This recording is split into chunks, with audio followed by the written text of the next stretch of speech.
નમસ્કાર, મેટ્રો ટ્રેનમાં હું વિશાલ મહેતા આપનું સ્વાગત કરું છું। સમાચારની શરૂઆત કરીએ મહત્વના બ્રેકિંગ ન્યૂઝથી। બ્રેકિંગ ન્યૂઝ આવી રહ્યા છે વડોદરાથી। વડોદરામાં જે રીતે હરણી તળાવની અંદર બોટ પલટવાનો જે મામલો હતો તે બોટ દુર્ઘટનાની અંદર મહત્વપૂર્ણ સમાચાર સામે આવ્યા છે। ગતરોજ પોલીસે વધુ 3 આરોપીઓની ધરપકડ કરી હતી, જેમાં વત્સલ શાહ, નૂતન શાહ અને વૈશાખી શાહની ધરપકડ કરાઈ છે। પોલીસ દ્વારા ત્રણેય આરોપીઓને આજે કોર્ટમાં રજૂ કરવામાં આવ્યા હતા। પોલીસે ત્રણેય આરોપીઓના 14 દિવસના રિમાન્ડની માંગ કરી હતી, જેની સામે નામદાર કોર્ટ દ્વારા ત્રણેય આરોપીઓના 6 દિવસના રિમાન્ડ મંજૂર કરવામાં આવ્યા છે। નામદાર કોર્ટે વત્સલ શાહના 6 દિવસના રિમાન્ડ મંજૂર કર્યા છે। નૂતન શાહ અને વૈશાખી શાહના 4 દિવસના રિમાન્ડની માંગણીને ગ્રાહ્ય રાખી છે। વત્સલ શાહ, નૂતન શાહ અને વૈશાખી શાહની ધરપકડ કરવામાં આવી છે। જે રીતે હરણી વિસ્તારની અંદર બોટ દુર્ઘટનાનો જે મામલો છે તેમાં વધુ 3 આરોપીઓની પોલીસ દ્વારા ધરપકડ કરવામાં આવી છે અને ત્રણેય આરોપીઓને કોર્ટમાં રજૂ કરાયા બાદ નામદાર કોર્ટ દ્વારા વત્સલના 6 દિવસના અને અન્ય બંને મહિલાઓના 4 દિવસના રિમાન્ડ મંજૂર કરાયા છે।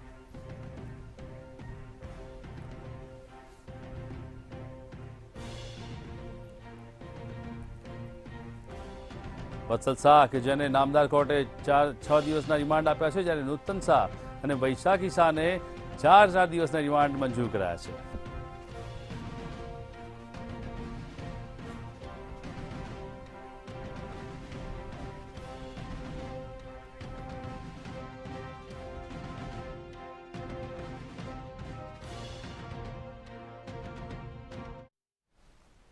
તો બ્રેકિંગ ન્યૂઝ સામે આવ્યો છે અમદાવાદથી। અમદાવાદમાં લોટસ સ્કૂલનો વિવાદ સામે આવ્યો છે। જે અમદાવાદની અંદર લોટસ સ્કૂલને લઈને વિવાદ વકર્યો છે, તેમાં ફીને લઈને ક્યાંક ને ક્યાંક વિવાદ વકર્યો છે। ફીની અંદર પેનલ્ટી લેતા જ વાલીઓ ભભૂક્યા અને તેને લઈને જ વિવાદ વકર્યો હતો। લેટ ફી ભરવાના બાબતે વાલીઓ પાસેથી પ્રતિદિન 30 રૂપિયા પેનલ્ટી ચાર્જ વસૂલ કરવામાં આવ્યો હતો। આ બાબતને લઈને શાળાની મનસ્વી નીતિ સામે વાલીઓએ ભારે વિરોધ નોંધાવ્યો હતો અને ડીઈઓને ફરિયાદ કરી હતી। વિરોધને પગલે ડીઈઓએ ફરી લોટસ સ્કૂલ સામે આંખ લાલ કરી છે। ડીઈઓ દ્વારા લોટસ સ્કૂલને ફટકારાઈ છે કારણ દર્શન નોટિસ, જેમાં એક જ દિવસમાં તેમને જવાબ રજૂ કરવા માટે જાણ કરાઈ છે। શાળાને વિદ્યાર્થી દીઠ 10,000 દંડ કેમ ન કરવો તેને લઈને નોટિસ આપવામાં આવી છે। લોટસ સ્કૂલને એક જ દિવસમાં જવાબ રજૂ કરવા ડીઈઓનો અહેવાલ રજૂ કરાયો છે। શાળાની મનસ્વી નીતિ સામે વાલીઓએ ભારે રોષ દર્શાવ્યો છે, તેને લઈને ડીઈઓએ લોટસ સ્કૂલ સામે આંખ લાલ કરી છે। અમદાવાદમાં જોધપુર વિસ્તારની અંદર આવેલી લોટસ સ્કૂલ, જેની મનસ્વી નીતિને લઈને ક્યાંક ને ક્યાંક તે વિવાદમાં આવી છે। લેટ ફી મામલે તેણે રૂપિયા ઉઘરાવ્યા અને વાલીઓનો વિરોધ થતા ડીઈઓએ શાળાને નોટિસ પાઠવી છે। એક જ દિવસમાં નોટિસનો જવાબ આપવા માટે માંગ કરાઈ છે અને વિદ્યાર્થીઓ પાસેથી લેટ ફી બાબતે પ્રતિદિન 10,000 રૂપિયા કેમ ન ઉઘરાવવા તેનો ખુલાસો માંગ્યો છે।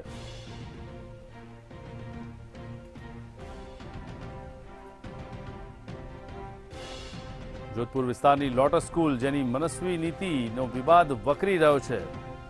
વિદ્યાર્થીઓના વાલીઓ જિલ્લા શિક્ષણ અધિકારી સુધી પહોંચ્યા અને ફરિયાદને મામલે જિલ્લા શિક્ષણ અધિકારીએ શાળા સામે આંખ લાલ કરી છે।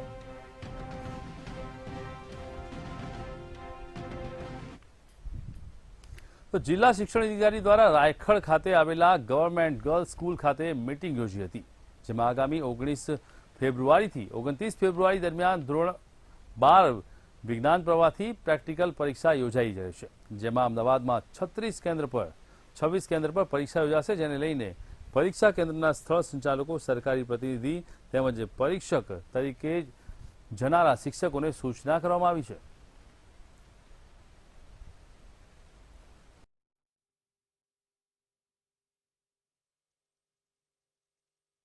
છવ્વીસ કેન્દ્રો પર આ વિજ્ઞાન પ્રવાહની પ્રેક્ટિકલ પરીક્ષા આયોજિત કરવામાં આવનાર છે। આ પરીક્ષા ગુજરાત બોર્ડની સાથે જોડાયેલી જે શાળાઓ છે તે છે। એમાં 8,496 જેટલા વિદ્યાર્થીઓ પરીક્ષા આપનારા છે। ફિઝિક્સ, કેમિસ્ટ્રી અને બાયોલોજી એમ 3 વિષયોની આ પ્રેક્ટિકલ પરીક્ષા લેવામાં આવે છે। થિયરીની પરીક્ષા 11 માર્ચથી શરૂ થનાર છે, પરંતુ આ ધોરણ 12 વિજ્ઞાન પ્રવાહની પ્રાયોગિક પરીક્ષા છે, જેના માટે આજે મિટિંગનું આયોજન કરવામાં આવેલું હતું। અમદાવાદ ગ્રામ્ય રેન્જ આઈજીની કચેરી સામે વકીલ અને સામાજિક કાર્યકર હિતેશ જાદવ, પ્રતીક અને અન્ય 3 લોકો ઉપવાસ પર બેઠા છે. ધોળકા ટાઉન પોલીસ સ્ટેશનના હેડ કોન્સ્ટેબલ મુકેશસિંહ વિરુદ્ધ કાર્યવાહી કરવા ઉપવાસ પર બેઠા છે. થોડા દિવસ પહેલા આ કોન્સ્ટેબલ જાહેરમાં એક ખાનગી લક્ઝરી બસના ચાલકને ગાળો ભાંડી માર મારતો વિડીયો વાયરલ થયો હતો. તેથી અમદાવાદ રેન્જ આઈજી અને અમદાવાદ ગ્રામ્ય એસપીને લેખિતમાં કાર્યવાહી કરવા માટે રજૂઆત કરી હતી. પરંતુ રેન્જ આઈજીએ કોન્સ્ટેબલ વિરુદ્ધ કોઈપણ પ્રકારની કાર્યવાહી ન કરતા આઈજીની સામે સામાજિક કાર્યકર્તાઓ ઓફિસ પર ઉપવાસ પર બેઠા છે.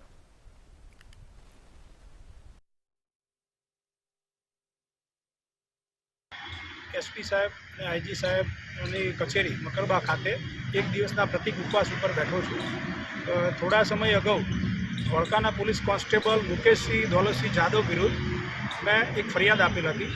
જે ફરિયાદ અનુસંધાને આજ દિન સુધી કોઈ કાર્યવાહી ન થતાં હું આજ રોજ એસપી અને આઈજી સાહેબ સમક્ષ એક દિવસના પ્રતિક ઉપવાસ ઉપર બેઠો છું. મારી માંગણી એવી છે કે આ મુકેશસિંહ દોલતસિંહ વિરુદ્ધ કાયદેસરની કાર્યવાહી. અમદાવાદના હાથસમા અને શહેરની વચ્ચોવચ્ચ આવેલા આપના બજારમાં ઘણી બધી સરકારી ઓફિસો આવેલી છે. અમુક સ્મોલ કોર્ટના જજ પણ અહીંયા બેસતા હોય છે. આ સરકારી ઓફિસની એકદમ વચ્ચે આવેલા ફુવારાના પાણી રાહ જોઈ રહ્યા છે. પાણી ના હોવાથી આ ફુવારો છેલ્લા કેટલાય સમયથી બંધ છે, જેમાં અસામાજિક તત્વો જાણે કે કોઈનો પણ ડર રાખ્યા વગર જ દારૂ પાર્ટી કરતા હોય તેવા દ્રશ્યો સામે આવ્યા છે.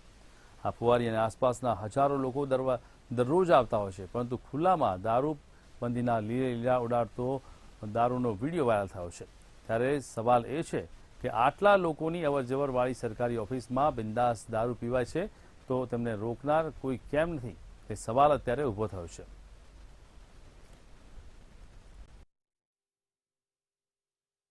અમદાવાદના હાર્દ એટલે કે લાલ દરવાજાની અંદર જિલ્લા પંચાયતની ઓફિસ આવેલી છે. જે પ્રમાણે અત્યારે આપ જોઈ રહ્યા છો, આ જે ઓફિસ છે તેની ઓફિસની એકદમ બહાર જે એક મોટો વિશાળ જે ફુવારો છે, તે ફુવારો કેટલા વર્ષોથી બંધ હોય તેવું લાગી રહ્યું છે. અને આ જે બગીચો જે છે એ શોભા વધારવા માટે કે ઓફિસમાં આવતા જે લોકો છે તેની શોભા વધારવા માટે બનાવ્યો છે, પરંતુ હાલ તે અસામાજિક તત્વોનો અડ્ડો બન્યો હોય તેવું લાગી રહ્યું છે. કારણ કે જે પ્રમાણે જે માવજત જે કરવાની હોય છે તેવી કોઈ માવજત કરવામાં આવતી નથી. ને સાથે સાથે જ સૌથી મહત્વની વાત એ છે કે અહીં તમને અલગ અલગ જગ્યાઓ ઉપર દારૂની જે બોટલો છે તે જોવા મળશે. આવી એક બોટલ નથી, આવી ઘણી બધી દારૂની બોટલો છે ત્યાં બગીચાની અંદર જોવા મળશે. એકદમ ખંડેર હાલતમાં આ જે બગીચો છે તે દેખાઈ રહ્યો છે. અને સાથે જ એકદમ જાહેર માર્ગ ઉપર, કારણ કે અહીં જે છે તે વકીલ તેમજ જજ જે છે, અલગ અલગ જે જજ છે કોર્ટના, તેઓ પણ આવતા હોય છે. અને સાથે જ સૌથી મહત્વની વાત એ છે કે અસામાજિક તત્વોનો અડ્ડો, એટલે કે એક રીતે જ્યારે અહીં જે આવડી મોટા મોટા જે લોકો આવતા હોય છે એમ છતાં પણ આ રીતે જે દારૂની બોટલો છે તે ખાલી બોટલો, એટલે સીધું જ અહીંયા દેખાઈ રહ્યું છે કે આ કોઈ પ્રથમ વખત નહીં હોય. અસામાજિક તત્વો જાણે કે કોઈનો ડર ના હોય તેવી રીતે તે આ રીતે જે ખુલ્લામાં જ દારૂની બોટલો નાખી રહ્યા છે. તેનો સીધો જ મતલબ એ થઈ રહ્યો છે કે આ જે કચેરી છે, જ્યાં તમામ જે લોકો આવી રહ્યા છે, જ્યાં તમામ જે અધિકારીઓ આવી રહ્યા છે, તેઓને જાણબાર છે કે કેમ, અથવા તો અહીં જે સુરક્ષા વ્યવસ્થા હોવી જોઈએ તેવી કોઈ સુરક્ષા વ્યવસ્થા છે કે કેમ, તેની સામે સવાલો ઉઠી રહ્યા છે. 1, 2 નહીં 15 થી 20 જેટલી જે બોટલો છે તે અત્યારે અહીંયા જોવા મળી રહી છે. ત્યારે સવાલ એ થાય છે કે ગુજરાતમાં જે દારૂબંધીની વાત કરવામાં આવી રહી છે, તો લાલ દરવાજાની આવેલી અપના બજાર ઓફિસ જે છે, જે જિલ્લા પંચાયત એકદમ પાછળ આવેલી છે, ત્યાં આ રીતે એકદમ ખુલ્લામાં આ રીતે દારૂની બોટલ નાખી ગયું કોણ, અથવા રોજ રાત્રે દારૂની પાર્ટી કોણ કરી રહ્યું છે, તે એક મોટો સવાલ છે. કેમેરામેન રાહુલ વાઘેલા સાથે મેહુલ દુધરેજિયા, મંતવ્ય ન્યૂઝ, અમદાવાદ. રાજ્યની ગ્રાન્ટેડ કલા મહાવિદ્યાલયોમાં ખાલી પડેલી જગ્યાઓ પર ભરતી કરવા શાળાના સંચાલક મંડળે સીએમને પત્ર લખીને રજૂઆત કરી છે. રાજ્યમાં કલા સંસ્કૃતિના મોટા પ્રોગ્રામો સરકાર દ્વારા કરવામાં આવે છે, તો બીજી બાજુ રાજ્યની 17 થી 18 જેટલી કોલેજોમાં ચિત્રકલાના શિક્ષકોની 150 જેટલી જગ્યાઓ ખાલી પડેલી છે. રાજ્યમાં ધોરણ 12 પછી વિદ્યાર્થીઓ એટીડી કોલેજના પ્રવેશ મેળવવા માંગતા હોય છે. તેથી રાજ્યના શાળા સંચાલક મંડળ દ્વારા રાજ્ય સરકારને વિનંતી કરવામાં આવી રહી છે.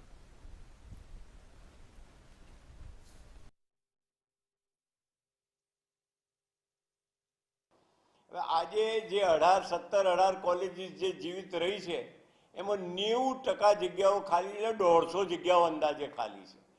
પ્રાધ્યાપકો ના હોય તો વિદ્યાર્થીઓ શું ભણવાના છે?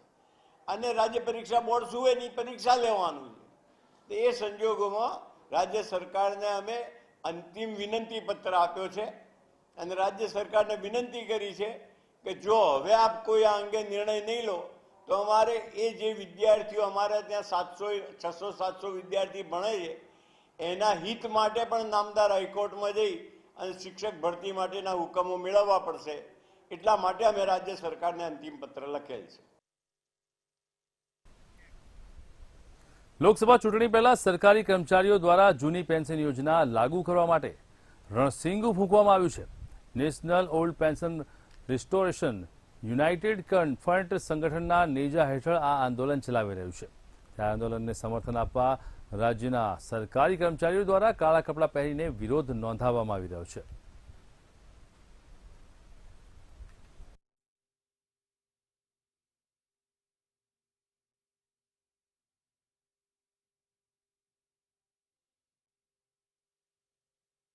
આજ દિનના રોજ તમામ કર્મચારીઓ, આશરે ગુજરાત રાજ્યના 5 લાખ કર્મચારીઓ છે, તેમાંથી મોટા ભાગના કર્મચારીઓ એનપીએસ કર્મચારીઓ જે હશે તે આજે કાળા કપડાં પહેરી અને ફરજ બજાવી રહ્યા છે. અને 23મી તારીખે ગુજરાત રાજ્યમાં તમામ કર્મચારીઓ ગાંધીનગર ખાતે ધરણા કાર્યક્રમમાં પણ ભાગ લેવાના છે.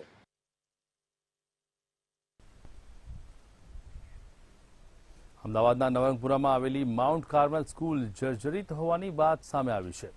આ મામલે ડીઈઓ સમક્ષ સ્થળ બદલવા માટેની અરજી કરાઈ હતી.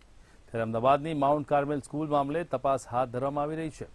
ડીઈઓએ નિમેલી કમિટીમાં સભ્યોએ સ્કૂલ તંત્ર સાથે બેઠક કરી હતી, જેમાં સરકારી ઇજનેર દ્વારા બિલ્ડિંગની તપાસનો રિપોર્ટ અપાયો નથી, પરંતુ તે વાત નક્કી છે કે 1700 બાળકોને બીજી સ્કૂલમાં ટ્રાન્સફર કરવામાં આવશે. જોકે ઘણા વાલીઓ આ સ્થળ ફેરફાર માટે તૈયાર નથી. ત્યારે આગામી દિવસોમાં હજુ એક બેઠક યોજાશે.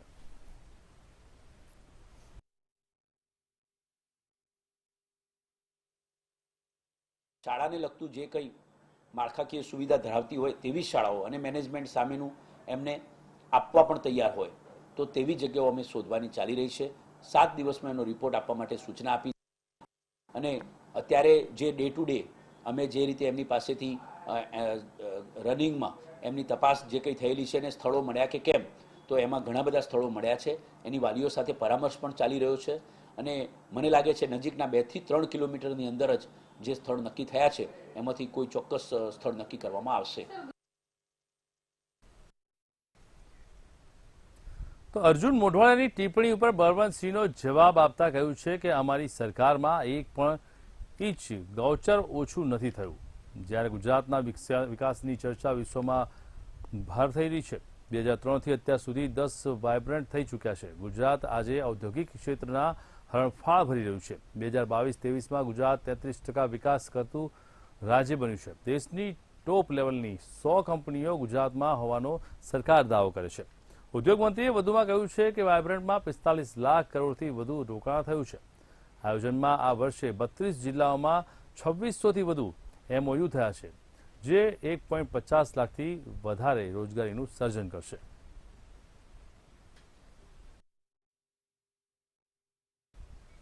ગુજરાતની રાજ્યસભાની 4 બેઠકો પર ભાજપના 4 ઉમેદવારોએ વિજય મુહૂર્તમાં ઉમેદવારી પત્ર ભર્યું છે. ઉમેદવારોએ હજારો કાર્યકર્તાઓની હાજરીમાં બેન્ડ બાજા સાથે ઉત્સાહભર્યું વાતાવરણમાં નામાંકન દાખલ કર્યું છે. આ પ્રસંગે રાજ્યના મુખ્યમંત્રી ભૂપેન્દ્ર પટેલ, પ્રદેશ અધ્યક્ષ CR પાટીલ, રાજ્ય ગૃહમંત્રી હર્ષ સંઘવી સહિત મોટી સંખ્યામાં કાર્યકર્તાઓ ઉપસ્થિત રહ્યા હતા.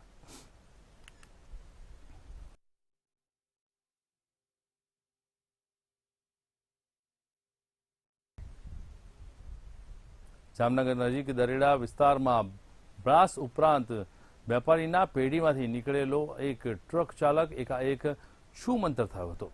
આ ટ્રક ડ્રાઈવર લાખો રૂપિયાનો બ્રાસનો માલ ચોરી કરી ટ્રક મૂકી નાસી છૂટ્યો છે. આ મામલે પોલીસે ફરિયાદ નોંધ્યા બાદ પોલીસે આરોપીને 82 લાખના મુદ્દામાલ સાથે સુરત પંથકમાંથી દબોચી લીધો છે. પોલીસે આરોપીની ધરપકડ કરી વધુ તપાસ હાથ ધરી છે.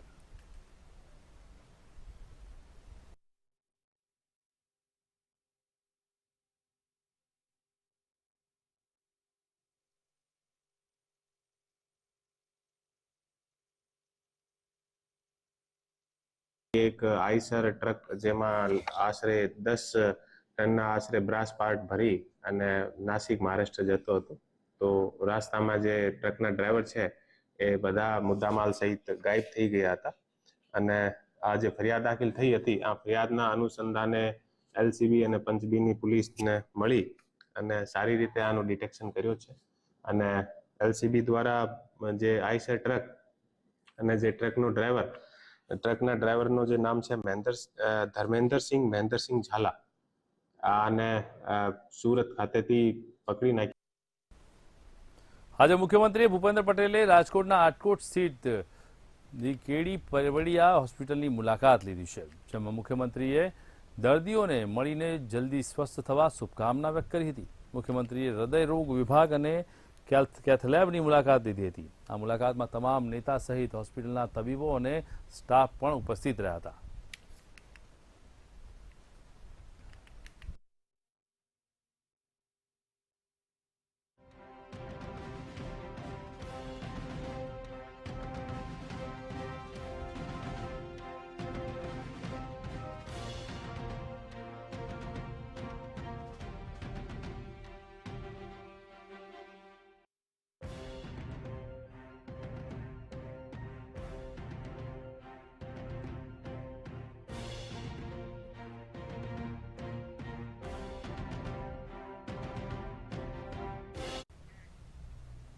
વાત કરીએ વડોદરાની. વડોદરામાં હવે નકલી મરચું અને ધાણા પાવડરનો જથ્થો સામે આવ્યો છે.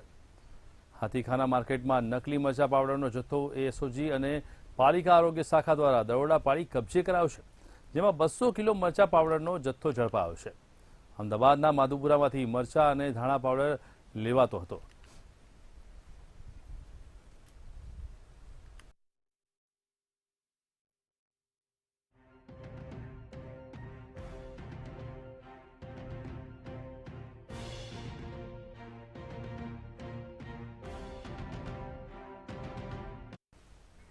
સુરતમાં સંયુક્ત કિસાન અને ટ્રેડ યુનિયન સરકાર સામે લડી લેવાના મૂડમાં છે. વિવિધ માંગણીઓ સાથે કલેક્ટરને આવેદનપત્ર આપ્યું છે. માહિતી મુજબ ખેડૂત અને ટ્રેડ યુનિયનની માંગ એવી છે કે ઉદ્યોગોનું દેવું માફ કરવા કરતાં ખેડૂતો અને ખેત મજૂરોના દેવા માફ કરવા જોઈએ, તેમજ ખેડૂતો વિરોધી ફાયદો પહોંચી થાય તેવું કરવું જોઈએ. સ્માર્ટ મીટર પ્રથા બંધ કરાય અને કામદારોને ઓછામાં ઓછું લઘુત્તમ માસિક વેતન 26,000 અપાય જેવી વિવિધ માંગોની કલેક્ટર કચેરીમાં કિસાનો અને ટ્રેડ યુનિયન દ્વારા ધરણા યોજી કલેક્ટરને આવેદનપત્ર આપવામાં આવ્યું હતું અને માંગણી કરવામાં આવી છે.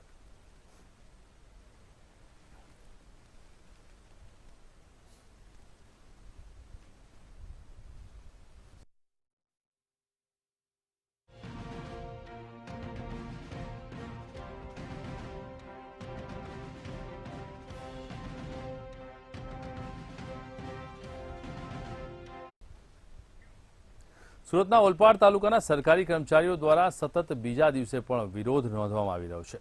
જૂની પેન્શન યોજના લાગુ કરવામાં આવે તેવી માંગ સાથે કર્મચારીઓ દ્વારા કાળા કપડાં પહેરીને વિરોધ નોંધાયો હતો. તેમજ બીઆરસી ભવન ખાતે પ્રાથમિક શાળાના શિક્ષકો દ્વારા સૂત્રોચ્ચાર કરી વિરોધ નોંધવામાં આવ્યો છે.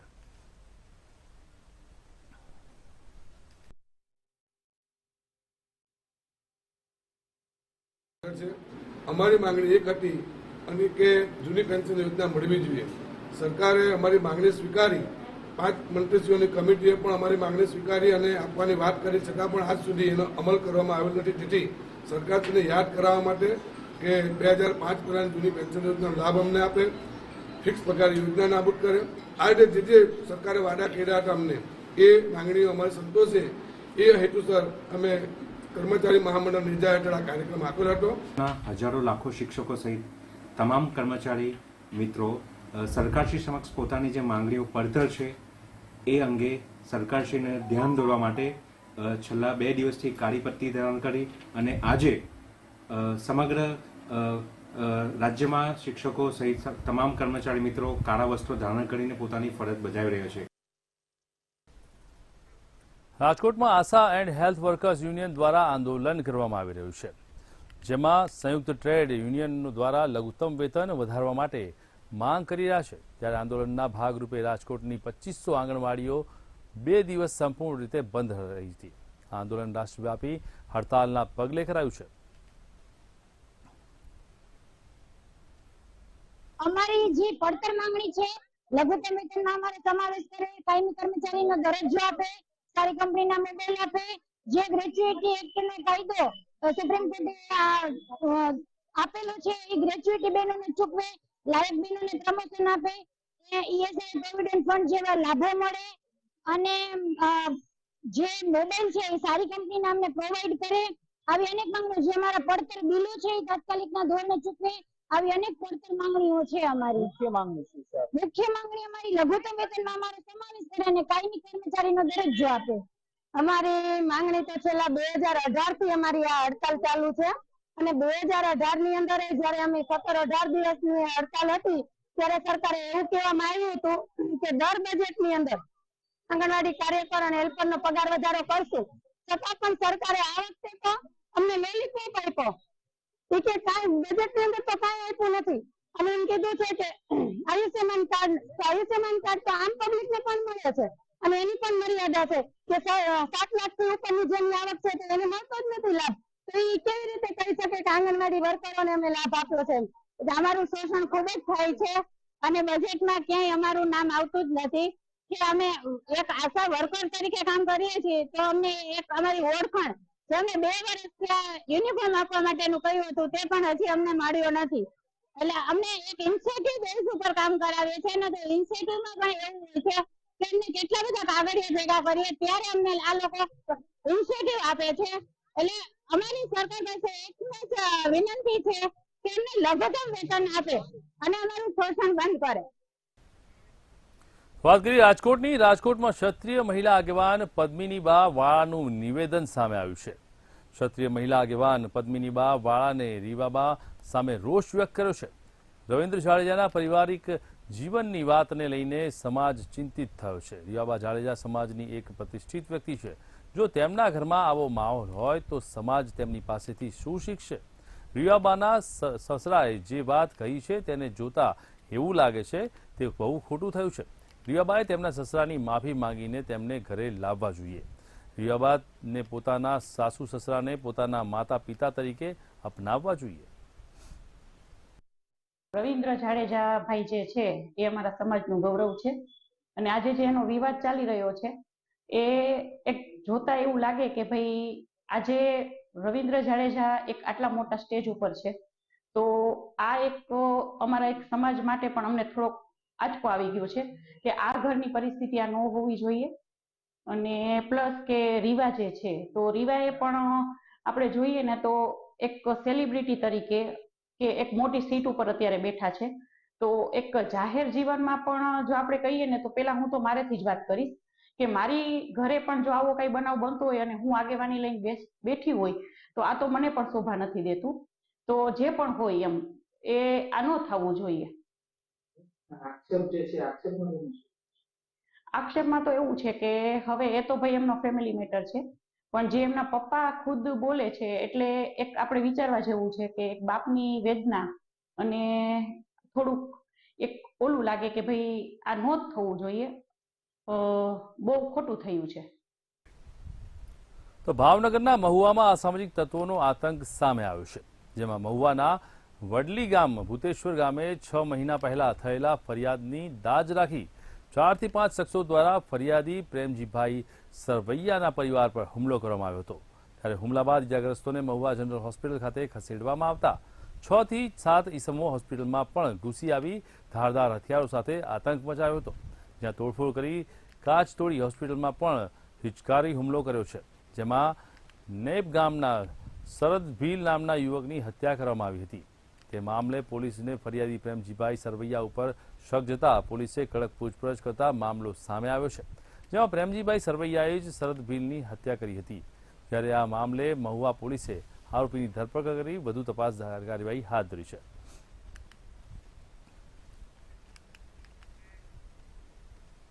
વાત કરી જૂનાગઢની. જૂનાગઢમાં પિતા પુત્રના પવિત્ર સંબંધને લાંછન લગાવતો કિસ્સો સામે આવ્યો છે.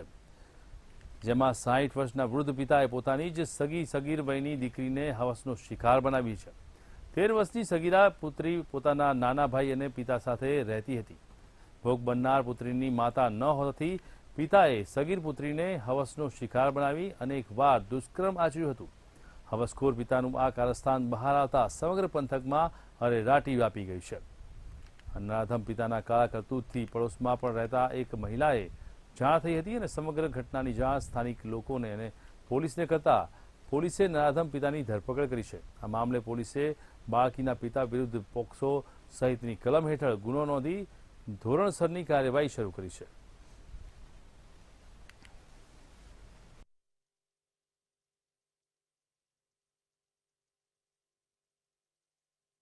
તાલુકા પોલીસ સ્ટેશન વિસ્તારમાં આવેલા ભેસાણ ચોકડી આસપાસના વિસ્તારમાં 13 વર્ષની સગીરા ઉપર તેના પિતાએ જ અવારનવાર દુષ્કર્મ આચરેલું હોય આ બાબત છે તેના પડોશીઓના ધ્યાનમાં આવતા તાલુકા પોલીસ સ્ટેશનમાં ફરિયાદ કરતા આઈપીસીની કલમ 374 આ ઉપરાંત પોક્સોની કલમ મુજબ છે ગુનો દાખલ કરવામાં આવેલો છે. હાલ આરોપીની ધરપકડ કરવામાં આવેલી છે.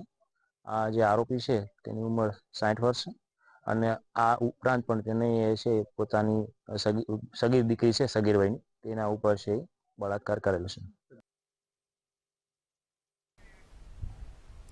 વાત કરીએ જૂનાગઢમાં લસણના ભાવ આસમાને પહોંચી ગયા છે. અત્યાર સુધીમાં લસણના સૌથી ઊંચા ભાવ હોવાનું મનાઈ રહ્યું છે.